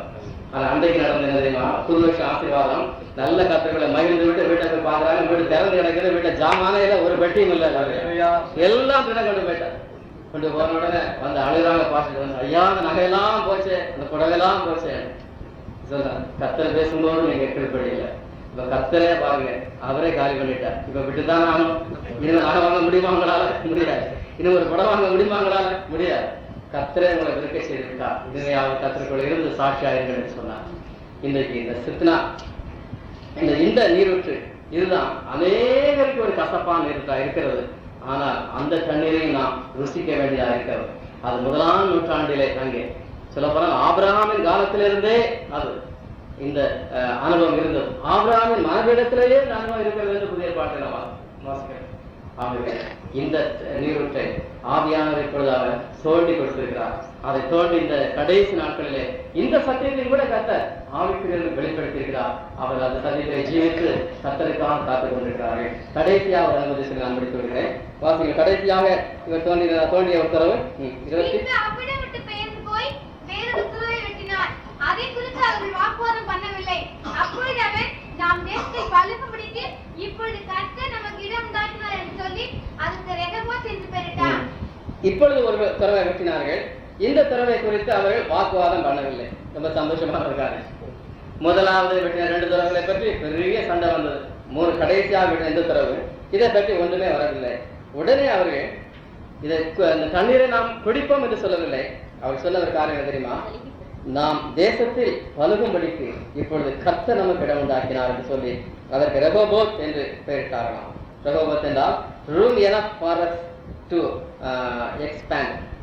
பழுகும்படிக்கு தேவன் கொடுத்ததான ஒரு இடம், பெருகும்படிக்கு தேவன் கொடுத்ததான ஒரு இடம் என்று அதற்கு ரெகோபோத் என்று பெயரை கொடுத்தார்கள். அதில் அவர்கள் தண்ணீரை அவர் குடித்தார்கள், கர்த்தரை அவர்கள் மகிமைப்படுத்தினார்கள். இது எதை காட்டுகிறது தெரியுமா அருமையானவர்கள், நாம் தோண்டி எடுக்க வேண்டியதான இன்னொரு நீரூற்று இது, இந்த ரெகோபோத் என்றதான நீரூற்று. நாம் ரட்சிக்கப்பட்டால் மாத்திரம் போதாது, அபிஷேகம் பெற்றால் மாத்திரம் போதாது, மானசீக சுபாவங்கள் அவை மாறினால் மாத்திரம் போதாது, உலகத்தை வெறுத்தால் மாத்திரம் போதாது. மேலும் ஒரு முக்கியமான ஒரு அனுபவத்திலே கர்த்தர் நம்ம நடத்த விரும்புகிறார். நாம் பழுகி பெருக வேண்டுமா? பிரைஸ்லாம் அரும்பாக்க சபை என்ன செய்ய வேண்டும் தெரியுமா? பழுகி பெருக வேண்டும். ஒவ்வொரு வருஷம் பெருகிக் கொண்டே போக வேண்டும், பெருகிக் கொண்டே போக வேண்டும். சுந்தரம் சொல்லுவாங்க தெரியுமா, அடிக்கடி நம்ம எப்ப ஆலயம் கட்டினாலும் சுவரை கட்டக்கூடாது அப்படின்னு சொல்லுவாங்க. ஏன் தெரியுமா இல்லையா? சுவரு கட்டிட்டா நாம ஒரு லிமிட் வச்சிருவாங்க, அவ்வளவு இவ்வளவுதான் வருவாங்க, லிமிட் வச்சிருக்கோம். கர்த்தர் அந்த அளவுக்கு ஆத்மா தருவார். ஆக முன்னால அது செவரை இருக்காம இல்லாம இருக்கணும் என்று சொல்லுவார். என்ன அர்த்தம்? நாம் பழுகி பெருக வேண்டிய ஒரு நாள் வரும் என்பதை நாம் விசுவாசிக்க வேண்டும். ஆகவே சபை பெருக வேண்டும், பழுக வேண்டும், ஆத்மாக்கள் இன்னும் அதிகமாய் வர வேண்டும். இதற்கு யார் தெரியுமா முயற்சி செய்ய வேண்டும்? அதை செய்ய வேண்டிய யார் தெரியுமா? ஊழியக்காரர்கள் அல்ல, விசுவாசிகளா இருக்கிற ஒவ்வொருவரும் ஆத்மாக்களை ஆராய்ச்சி செய்கிறவர்களாய் மாற வேண்டும். அறிஞர்கள் கர்த்தர் உங்களை கொண்டு ஆத்மாக்களை சந்திக்க வேண்டும். உங்கள் ஒவ்வொருவரை கரத்தில் எடுத்து அவர் உபயோகப்படுத்த வேண்டும். அதுதான் கர்த்தர் உங்களோடு கூட இருக்கிறார் என்பதற்கு ஒரு பெரிய ஒரு அடையாளம் என்று நான் சொல்கிறேன். ஆத்மாக்களை ஆதாயம் செய்கிறவர்களை தான் கர்த்தர் அதிகமாக கனம் பண்ணுகிறார். அவர்கள் தான் சபையில கனம் பண்ணப்பட்டவர்கள், கர்த்தராலே மதிக்கப்படுகிறார்கள். தெரியுமா உங்களுக்கு? வாசிங்க ஒரு வசனம், ஏசாயா 55ஆம் அதிகாரம் 5ஆம் வசனம் வாசிங்க. நீங்கள் அப்பமல்லாதற்காக பணத்தையும் திருப்தி செய்யாமல் 55 நீ அறியாதிருந்த ஜாதியை வரவழைப்பார். உன்னை அறியாதிருந்த ஜாதி உன் தேவனாகிய கர்த்தர் நிமித்தமும் இஸ்ரவேலுடைய பரிசுத்தர் நிமித்தமும் உன்னிடத்திற்கு ஓடி வரும். அவர் உன்னை மேன்மைப்படுத்தியிருக்கிறார். அவர் உன்னை மேன்மைப்படுத்தியிருக்கிறார். ஒரு மனுஷனை கர்த்தர் மேன்மைப்படுத்துகிற விதம் என்ன தெரியுமா? அல்லது ஒரு விசுவாசியை, ஒரு ஊழியக்காரனை கர்த்தர் மேன்மைப்படுத்துகிற விதம் என்ன தெரியுமா? இதுதான், அவனை தேடி ஆத்மாக்கள் ஓடி வருமா, ஆத்மாக்கள் நடந்து வருமா. அப்ப ஆத்மாக்கள் ஆதாயம் செய்ய வேண்டும் என்றால் நீங்கள் எங்கே போக வேண்டும் தெரியுமா? என்ன செய்ய வேண்டும் தெரியுமா? நீங்கள் ஓட வேண்டிய அவசியம் இல்லை. அதில் வசனம் சொல்கிறது, வாக்குத்தத்தம் சொல்கிறது, ஆத்துமாக்கள் உங்களை தேடி ஓடி வர. ஊழியக்காரர்களுக்கு கற்றுக் கொடுத்திருக்கிற வாக்குத்தத்தம் இது. ஆத்தும ஆதாயர்களுக்கு கற்றுக் கொடுத்திருக்கிற வாக்குத்தத்தம் இது. இந்த வசனத்தை பிடித்துக் கொண்டு எத்தனையோ முறை நாங்கள் ஜெயித்திருக்கிறோம். ஆத்துமாக்கள் நம்மை தேடி அது ஓடி வந்திருக்கிறோம். எத்தனையோ வாலிபர்கள் ஐயா ஊழியத்துக்கு போறோம்னு ஓடுவாங்க. ஐயா அந்த கிராமம் ஓடுவாங்க, இந்த கிராமம் ஓடுவாங்க, நல்ல ஓடி அலைஞ்சி வந்து சேருவாங்க. எத்தனை ஆத்மாக்கள் யார் ரட்சிக்கப்படுதுண்டா? ஒண்ணும் இல்லையா, ஊழியம் நல்லா இருந்துச்சு அப்படின்னு. ஊழியம் நல்லா இருந்துச்சு, டிராவலிங் நல்லா இருந்தது, சாப்பாடு நல்லா இருந்தது, அங்க இங்க போய் பாடம் நல்லா இருந்தது, அவ்வளவுதான். ஒரு பொழுதுபோக்க போல. கர்த்தர் உன்னை மேன்மைப்படுத்துகிறது எப்படி என்றா, ஆத்மாக்கள் உன்னை தேடி ஓடி வரும். உங்க வீட்டுக்கே ஓடி வரும், அட்ரஸை கேட்டு வரும் ஆத்மா. அப்படி வருதா? அவர்களாக கர்த்தர் மேன்மைப்படுத்தி இருக்கிறார். கர்த்தரால் உயர்த்தப்பட்ட மனுஷன் யார் தெரியுமா? கர்த்தருக்கு முன்பாக பெரியவன் யார் தெரியுமா? யாரை தேடி ஆத்மாக்கள் ஓடி வருகிறதோ அவன் தான் யார்? வீட்டுக்கு ஓடி வர வேணும் ஆத்மாக்கள் தேடி. சபையில அமிதமாக ஆத்மாக்களை கொண்டு வருகிறது மனுஷனாக இருக்க வேண்டும். ஆத்மாக்களை கொண்டு வருகிறது மனுஷனாக இருக்க வேண்டும். கர்த்தர் அமிதமாய் மேன்மைப்படுத்த வல்லமையுள்ளவராக இருக்கிறார். அதை அவர் வாக்கு பண்ணியிருக்கிறார். இந்த ஆத்ம ஆதாயத்துல இன்னொரு நல்ல அனுபவம் இருக்கிறது. ஒரு அனுபவம் அது எல்லாரும் செய்யறது. ஆத்மா தேடி ஓடுவாங்க, வந்து ஓடி ஓடி ஓடி கடைசியில ஒரு மீனும் பிடிக்காம சும்மா வந்து நிற்பாங்க. அது ஒரு அனுபவம். இந்த அனுபவத்தை சொன்னேன்னா, ஆத்மாக்கள் நாம் ஓட வேண்டியதில் அவர்களை என்ன செய்வார்கள்? நம்மை தேடி ஓடி வருவார்கள். மூன்றாவது ஒரு அனுபவம் இருக்கு பாருங்க, அது ரொம்ப ஒரு உன்னதமான ஒரு அனுபவம். அது அப்போஸ்தலர் வாசிங்க 8வது அதிகாரம், அனனியா அனுபவம் 8வது அதிகாரம் வாசிங்க. 9வது அதிகாரம் 10ஆம் வசனம். தமஸ்குவிலே அனனியா என்னும் பெயருள்ள ஒரு சீஷன் இருந்தான். அவனுக்கு கர்த்தர் தரிசனமாகி, அனனியாவே என்றார். அவன், ஆண்டவரே, இதோ அடியேன் என்றான். சரி, இங்க பாருங்க, அனனியா என்றதான ஒரு சீஷன் இருந்தான். இந்த சீஷனுக்கு கர்த்தர் ஒரு நல்ல ஒரு ஆத்மாவை கொடுக்கிறார். எந்த ஆத்மா கொடுக்கிறார் தெரியுமா? சாதாரணமான ஒரு ஆளை அல்ல. யாரை கொடுக்கிறார்? சவுலை கொடுக்கிறார். சவுல் பின்னால பெரிய ஒரு பவுலா இருக்கிறார். அனனியாவை விட ஒரு பெரிய ஒரு மனுஷன் ஆகிவிடுகிறார். இந்த பவுலாகிய இந்த ஆத்மாவை ஏன் இவர் பேதுருக்கு கொடுக்க கூடாது? கர்த்தர் ஏன் அவன் யோவானுக்கு கொடுக்க கூடாது? முக்கியமான சீஷர்களுக்கு கொடுக்க கூடாது? அனனியா என்றால் ஒரு சாதாரணமான ஒரு மனுஷனா இருக்கிறார். அவரை பற்றி வேற ஒன்றுமே தெரியவில்லை. இந்த சாதாரணமான மனுஷனுக்கு கொடுக்கிறார் இந்த ஒரு பெரிய ஒரு ஆத்மாவை. கர்த்தருக்கு ஸ்தோத்திரம். அதன் ரகசியம் என்று தெரியவில்லை. ஒரு பேருக்கு கொடுத்திருந்தால் சவுலை பேர் சொல்லியிருப்பா, பவுலை பார்த்து, நீ என்ன நேற்று ரட்சிக்கப்பட்டவன்பா, நானாக்கு உனக்கு ஞானஸ்தானம் கொடுத்தவன் பேரு ஒருவேளை பெருமையா பேசியிருக்கலாம், பெருமை கொண்டிருக்கலாம். ஆகவேதான் தேவன் மிகவும் தாழ்மையோடு இருந்த ஒரு சீஷன் அனனியா, ஜபத்தோடு இருந்த ஒரு சீஷனுக்கு பவுலை கொடுக்கிறார். அதுவும் பவுல் அனனியாவை தேடி வரவில்லை. இந்த அனனியா தேடி வர்றது யார் தெரியுமா? சொல்லுங்க, சபையார் சொல்லுங்க. அனனியாவை தேடி வருகிறது யாருங்க? கர்த்தர் அவனுக்கு தரிசனமாகி அவனை தேடி வருகிறார். அனனியாவே என்று சொல்லி, என்ன ஆண்டவர் என்றால் ஒரு ஆத்மா அங்க பிடிச்சு வச்சிருக்கிறேன். அவ ஆத்மா பிடிக்கிறது யாரு? ரட்சிப்புகளை கொண்டு வருவது யாரு? கர்த்தராக்கும். நான் கொண்டு வந்த ஆத்மான்னு ஒருவரை நீங்க சொல்லக்கூடாது. ஞானசானத்துக்கு 100 ஆத்மா வழிநடத்திருந்தாலும் என்ன ஆத்மா என்று சொல்லக்கூடாது. அங்க பவுலை பிடித்தது யாருங்க? கர்த்தர் பிடித்து ஆயத்தம் பண்ணி அங்க கண்ணை குருடாக்கி வச்சிருக்காரு. அது மாத்திரமல்ல, இங்க அடுத்த வசனத்துல பாக்குற 12ல, அனனியா என்னும் பேருள்ள ஒரு மனுஷன் தன்னிடத்துல வரவும் தான் பார்வையடையும்படி தன்மேல் கை வைக்கவும் தரிசனம் கண்டான் என்று சொல்றார். அப்ப அங்க சவுல் இடத்துல கர்த்தர் யாரை தெரியுமா இன்ட்ரோடியூஸ் பண்றாங்க? அனனியாவை கொண்டு போய் இன்ட்ரோடியூஸ் பண்றாங்க. அனனியாவுக்கு தெரியாத விஷயம். இங்க ஜெபித்து கொண்டிருக்காரு அனனியா, அவ்வளவுதான். பவுல் அங்கே சவுல் ஜெபித்து கொண்டிருக்கிறார் இன்னொரு இடத்துல. அனனியாங்கிற ஒரு ஆளை வருகிறதாகவும் கை வைக்கிறதாகவும் சோகத்தை பெற்றுக் கொள்கிறதாகவும் அனனியாவை வெளிப்படுத்துகிறார் சவுலுக்கு. அங்கே சவுலை வெளிப்படுத்துகிறார் அனனியாவுக்கு. ஆத்மாதான் என்று சொல்லும் பொழுது அறியாமலே அனனியாவின் அனுபவம் இவ்வளவு மயமையான ஒரு அனுபவமா இருக்கிறது. பார்த்தீங்களா? இங்கே கர்த்தரே தேடி வருகிறார். உங்களை தேடி கர்த்தர் வருகிறாரா? அன்னைக்கு ஆத்மாக்கள் எப்படி சம்பாதிக்கணும் திகைக்கிறாங்க. ஓட வேண்டிய அவசியமே இல்லை. ஆத்மாக்கள் உன்னை தேடி ஓடி வரும். கர்த்தரையா வாக்குத்தத்தம். அடுத்த அனுபவம், ஜெபிக்கும் போது கர்த்தரே தேடி வருவா. தேடி வந்து இந்த ஆத்மா ரெடி பண்ணி வச்சிருக்கம்பா, உன்னை பத்தி சொல்லியிருக்கேன் போகும்பா. லகுவான கூடிய ஆத்மா. எந்த அனுபவம் உங்களுக்கு வேணும்? எந்த அனுபவம்? ஆத்மாக்கள் உங்களை தேடி வருகிற அனுபவம் வேணுமா? கர்த்தரே உங்களை தேடி வந்து ஆத்மாக்களுக்கு உங்களை இன்ட்ரோடியூஸ் பண்ணி வைத்து உங்களை அனுப்ப அனுபவம் வேணுமா? கர்த்தர் சொல்றார், பதவி பெருகும் நிலை. ஆனால் ஆத்மாக்கள் வேணும் என்றால் ஒரே ஒரு முக்கியமான காரியம், ஆத்மாக்களுக்காக நீங்க ஜீவனை கொடுக்கும் ஒரு நிலையில இருக்க வேண்டும். அது ரொம்ப முக்கியம். ஏசாயா 43ஆம் அதிகாரம் 4வது வசனத்தை வாசிங்க. நீ என் பார்வைக்கு அருமையானபடியினால் கனம் பெற்றாய், நானும் உன்னை சிநேகித்தேன். ஆதலால் உனக்கு பதிலாக மனுஷர்களையும் உன் ஜீவனுக்கு ஈடாக கனங்களையும் கொடுப்பேன். கர்த்தர் ஆத்மாக்கள் லகுவா கொடுத்துட மாட்டார். எல்லாருக்கும் விலை கொள்ளுங்க. நம்ம சுவிசேஷன் சொன்ன உடனே கொடுத்துட மாட்டார். பிரசங்கம் பண்ணதை கொடுத்துட மாட்டார். உன் ஜீவனுக்கு ஈடாக, அதான் முக்கியமாக ஜனங்கள், ஒரு ஆத்மா 2 ஆத்மா அல்ல, ஜீவனுக்கு ஈடாக ஜனங்களை கொடுப்பேன். ஒரு ஊழியக்காரனுக்கு ஆத்மாக்கள் வேணுமென்றால் என்ன செய்யணும் தெரியுமா?